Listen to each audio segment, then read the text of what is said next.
Oke,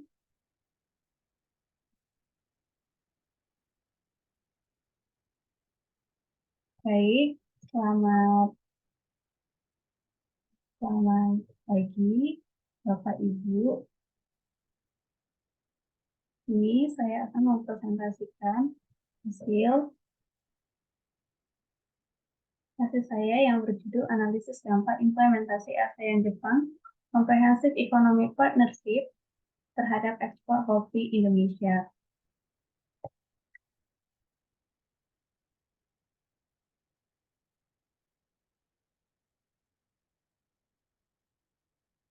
Selanjutnya, adapun latar belakang penelitian ini diangkat adalah pada tanggal 31 Maret, AJP dibentuk pada tahun 2008 dengan tujuan untuk meningkatkan kerjasama ekonomi anggota.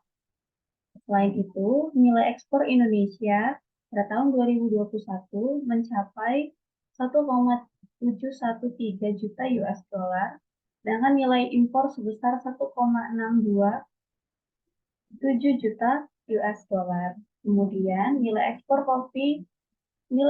komoditas ASEAN ke Jepang pada tahun 2020 mencapai 102 juta dan mengalami peningkatan pada tahun 2021 sebesar 113 juta US dollar. Adapun pada gambar di samping dapat kita lihat yaitu negara tujuan ekspor kopi Indonesia terbesar adalah Amerika Serikat, kemudian disusul oleh Jepang, Malaysia, Jerman, dan Italia.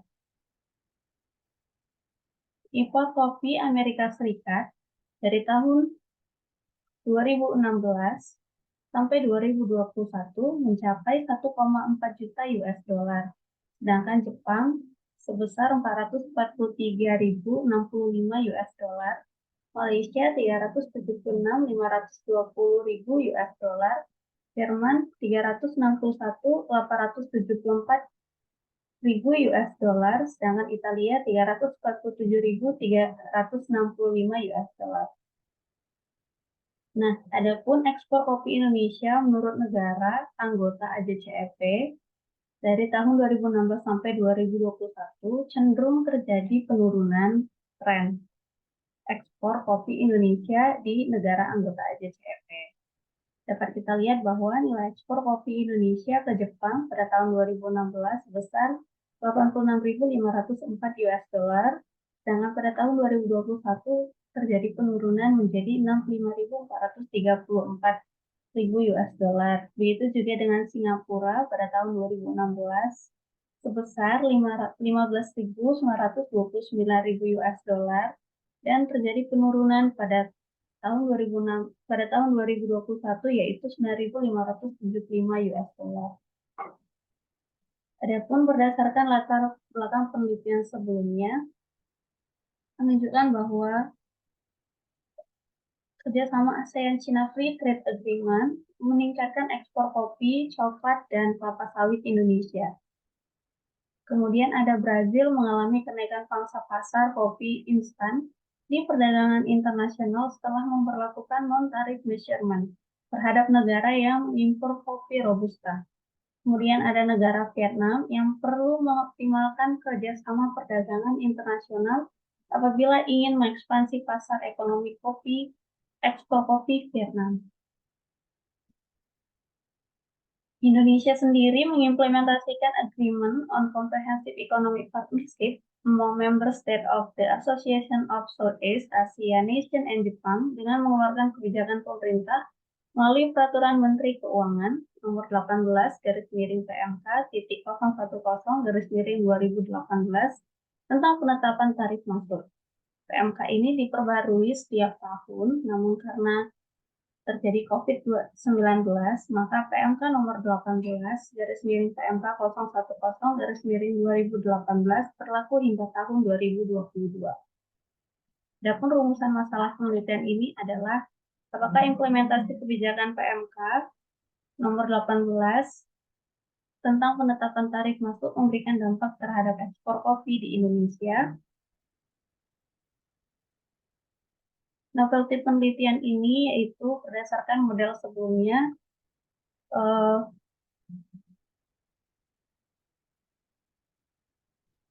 ekspor variable dependent menggunakan ekspor kopi Indonesia ke negara anggota dan non-anggota AJCFT, di mana anggota AJCFT yang dimaksud dalam penelitian ini adalah Jepang, Malaysia, dan Singapura, sedangkan non-anggota yaitu Amerika Serikat, Italia, dan Jerman. Variabel independen menggunakan GDP dari anggota dan non-anggota AJCFT, impor negara anggota dan non-anggota, populasi, dan dua variabel dummy dari tahun 1998 sampai 2022. Metode penelitian menggunakan data panel dengan mengolah data menggunakan software startup.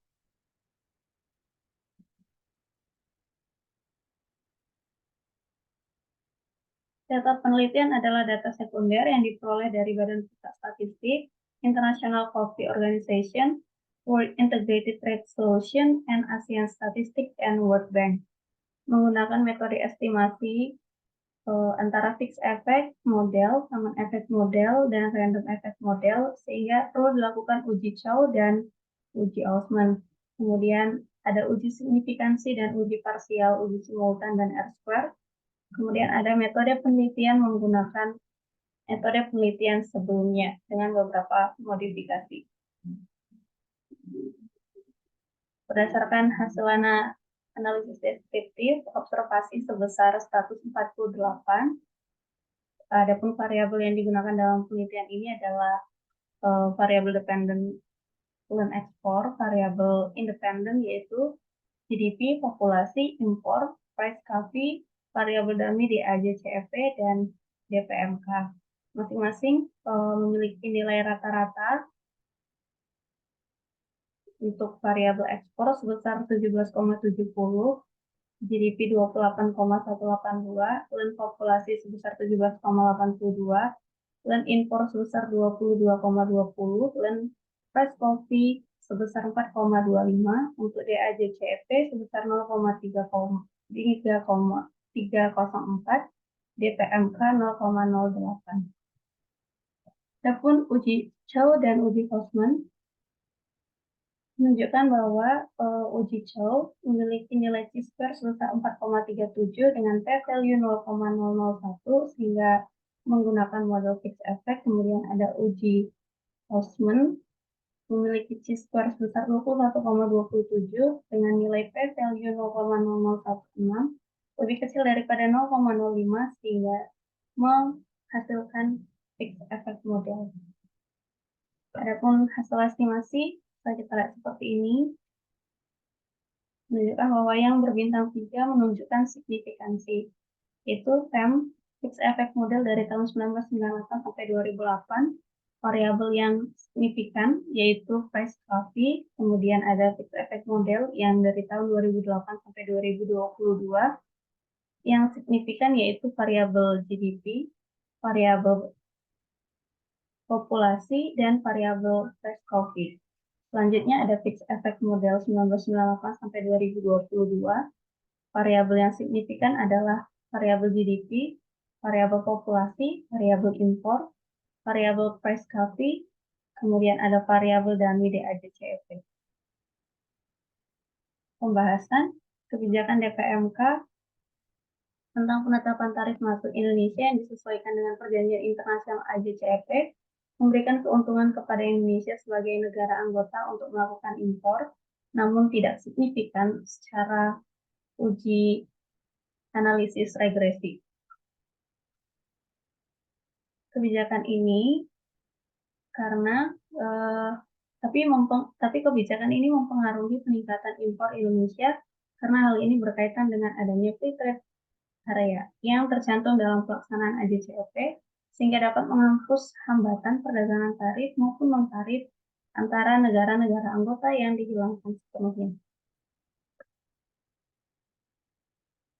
Kemudian ada variabel DAJCFT, variabel yang berpengaruh secara negatif dan signifikan menunjukkan terjadinya trade diversion yang menandakan terjadinya penurunan ekspor kopi Indonesia dari negara anggota ke non-anggota.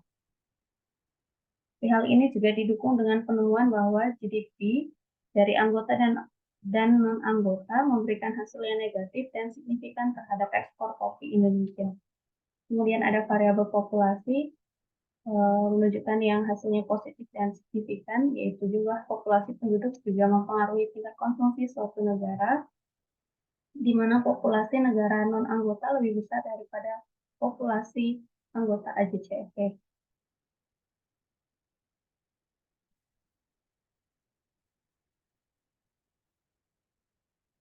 Total populasi non-anggota AJCFT lebih besar dari total populasi anggota AJCFT.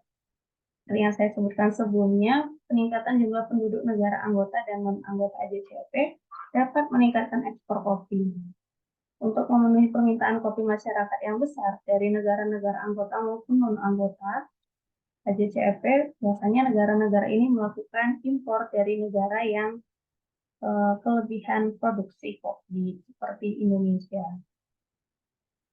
Kemudian ada variabel harga kopi yang memiliki hasil yang positif dan signifikan terhadap ekspor kopi sejalan dengan hukum penawaran, di mana ketika suatu harga semakin naik atau semakin meningkat, maka produsen cenderung menawarkan kuantitas yang lebih besar.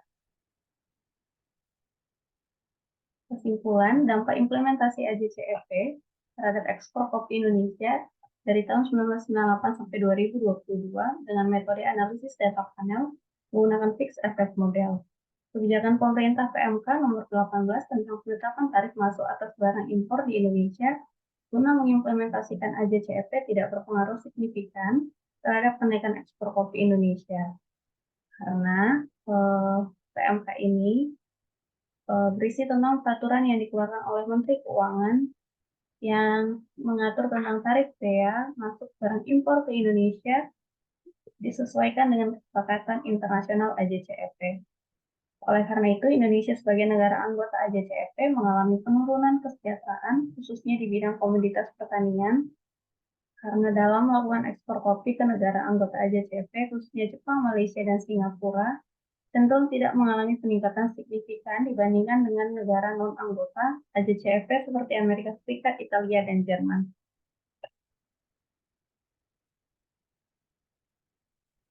Pemberlakuan tarif yang lebih rendah kepada negara anggota AJCFT tidak memberikan kenaikan ekspor kopi Indonesia, sebaliknya, ekspor kopi Indonesia lebih besar ke negara yang bukan anggota AJCFT. Oleh karena itu, pemerintah Indonesia perlu mengkaji ulang terkait peraturan PMK dan AJCFT Agreement guna menciptakan tarif perdagangan yang efektif, khususnya untuk klasifikasi komoditas pertanian seperti kopi, sehingga terjadi peningkatan kesejahteraan anggota. Selanjutnya ada pemerintah Indonesia dapat meningkatkan kerjasama dagang internasional baik antar negara maupun regional yang berpotensi menjadi ekspansi pasar yang baru untuk ekspor kopi dan komoditas pertanian Indonesia, seperti Regional Comprehensive Economic Partnership. Demikian presentasi yang dapat saya sampaikan. Apabila ada salah kata dan kurang jelas, saya mohon maaf. Terima kasih.